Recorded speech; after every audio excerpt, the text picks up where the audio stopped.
Very good morning, students.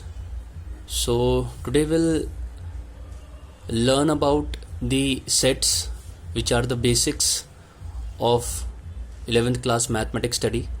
अगर आपको sets की जानकारी अच्छे से नहीं है तो आप आगे के चैप्टर्स भी अच्छे से नहीं कर पाएंगे. सो इस टॉपिक को, इस चैप्टर को एज अ चैप्टर ना समझ के हम इसको एक एज अ कॉन्सेप्ट समझेंगे, which is very important for mathematics study for class 11th. So what are sets or what is a set? Basically set is a collection of well-defined objects. So it is just not a collection of any objects, it is a collection of well-defined objects. So एक example से समझते हैं. Suppose if I से कि अगर मेरे को world के डेंजरस एनिमल के नेम्स का एक सेट बनाना है, यानी कि कलेक्शन करना है. So probably you will say कि they may be the set may contain the name of lion, tiger, cheetah, etc., crocodile, है ना. But these are not well defined objects. Why? Because lion can be a dangerous animal for you, but it might not be dangerous animal for some other people, जो कि उनके साथ रहते हैं. कई बारी आपने डॉक्यूमेंट्रीज वगैरह देखी होंगी, है ना. So these are not well defined कि सबके लिए एक जैसे नहीं हैं. तो ऐसे ऑब्जेक्ट्स जो सबके लिए एक जैसे हों, those are only called as well defined objects. तो उन्हीं के कलेक्शन को हम क्या बोलेंगे? सेट बोलेंगे, है ना. फॉर एग्जाम्पल अगर मैं आपसे बोलूं कि 1 से लेकर 10 तक के बीच के प्राइम नंबर्स का सेट अगर मेरे को बनाना है ना, तो वो क्या क्या होंगे? That will be 2, 3, 5, 7, right.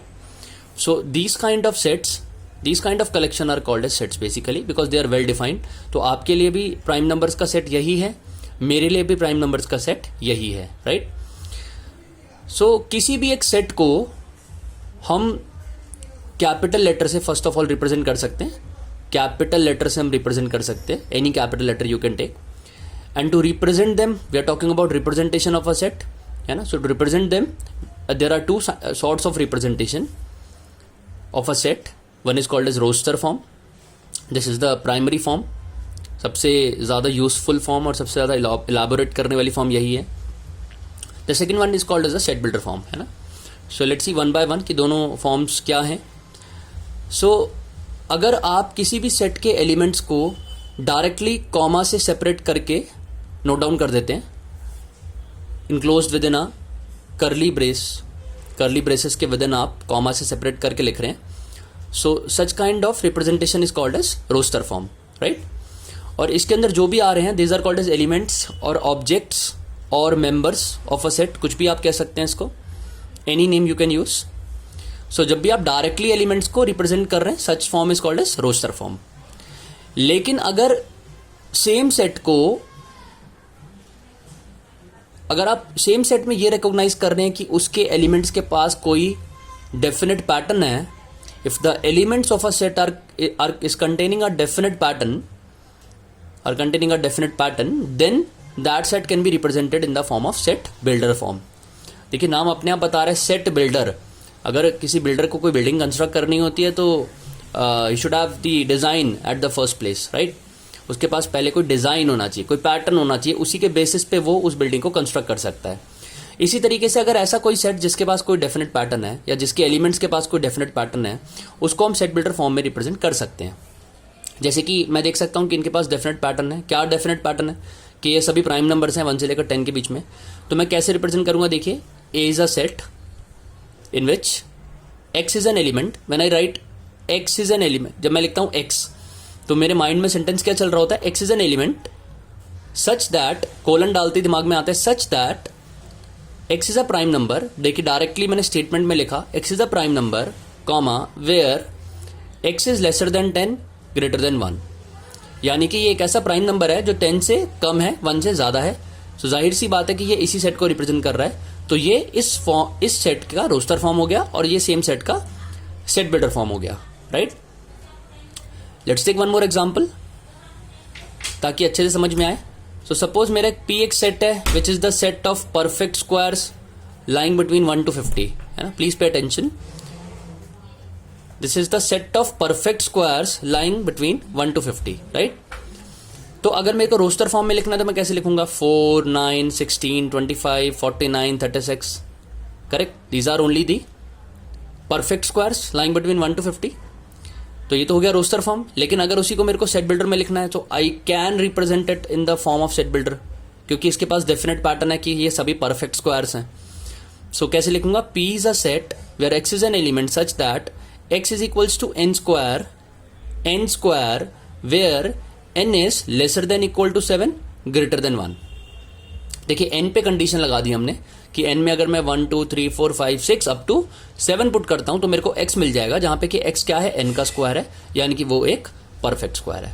तो आप देख सकते हैं कि सेट बिल्डर में मैं सेंटेंस फॉर्मेशन भी लिख पा रहा हूं, या मैं इस तरीके के एक फॉर्मूला बना के भी लिख पा रहा हूं। जिस तरीके का आपको सूटेबल लगे आप लिख सकते हैं। लेकिन एक बात नोट करने वाली है कि जाहिर सी बात है कि सभी सेट्स को हम सेट बिल्डर में नहीं कर सकते, क्योंकि इट इज नॉट नेसेसरी कि सभी सेट्स के एलिमेंट्स के पास कोई डेफिनेट पैटर्न हो ही, है ना। तो जिनके पास होगा उनको हम कर पाएंगे, otherwise all the sets can be represented in the form of roster form. इसके लिए एक एग्जांपल से समझते हैं। सपोज अगर मेरे पास सेट है B, suppose I have this set B, तो आप देख सकते हैं कि इसके एलिमेंट्स जो है 1 1/10 0 -1 9, इनके पास कोई डेफिनेट पैटर्न नहीं है इफ यू रिकॉग्नाइज, है ना। तो क्योंकि डेफिनेट पैटर्न नहीं है तो ये सेट तो है, लेकिन it cannot be represented in the form of set builder, right. कुछ और बातें समझते हैं किसी सेट से रिलेटेड। सपोज मेरे पास एक सेट A है जिसके पास ये एलिमेंट्स है 1 2 3 4, और आप देख सकते हैं कि 1 2 3 4 सभी एलिमेंट्स हैं इस सेट के जो बिलोंग कर रहे हैं सेट को। तो हम इस चीज को कैसे सिंबलाइज करते हैं कि 1 बिलोंग्स टू A। सिंबल पे ध्यान दीजिए, 1 बिलोंग्स टू A। ये E का साइन है, थोड़ा सा मुड़ा हुआ E का साइन है, प्रॉपर E नहीं है। 3 बिलोंग्स टू A, तो जो जो बिलोंग कर रहे हैं उनके लिए हम बिलोंग लिखते हैं। एंड नाउ सपोज 7 की बात करूं तो 7 इस सेट में नहीं है, so I will write 7 does not belongs to A, right. 7 does not belongs to A। एक बात और नोट करने वाली है कि सपोज मेरे पास अगर ये सेट है P, जिसके अंदर एलिमेंट्स हैं A E E G A, तो आप देख सकते हैं कि रिपीटिशन हो रहा है एलिमेंट्स का यहाँ पे। So such kind of repetition is not allowed in case of sets. तो हम क्या करते हैं, उनको सिंगल करके लिखते हैं। यानी कि अगर कोई पूछे कि इस सेट के अंदर कितने एलिमेंट्स हैं, तो आप 5 नहीं कहेंगे, आप 3 ही कहेंगे, क्योंकि आप उसको मॉडिफाई करके पहले सही करके लिखेंगे। देन यू विल से कि देखिए 3 ही एलिमेंट्स है A E G। Repetition of elements is not allowed, right. ठीक है, कुछ और एग्जाम्पल्स हैं, तो वो सारे ये एग्जाम्पल्स आपके बुक के ही क्वेश्चंस हैं। आप ट्राई करें ये क्वेश्चंस।